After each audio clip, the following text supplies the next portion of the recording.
नौशहरा का बेशतर इलाका सैलाब ने डबो दिया। घर बार, जमा पूंजी, माल मवेशी, फसलें, बागात सब सैलाब की नजर हो गए।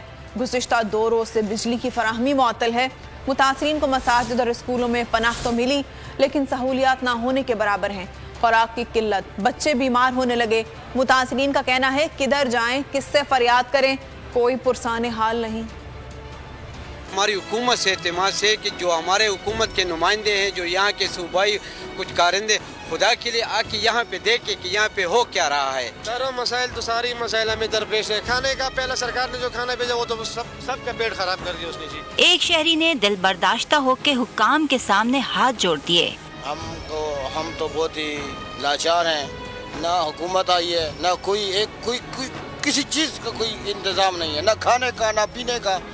हमारे बच्चे रुल रहे हैं, आपसे तमाश की जाती है कि हमारे बंदोबस्त किया जाए। मुतासिरा इलाकों में खुराक की किल्लत भी पैदा होने लगी। बच्चे बड़े मुख्तलिफ बीमारियों में मुब्तला हो रहे हैं। सैलाब ज़दगान रिलीफ के ताहाल मुंतज़िर हैं।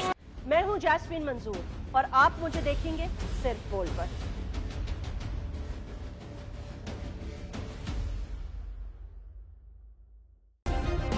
सब्सक्राइब करें और बेल दबाएं ताकि कोई खबर रह न जाए।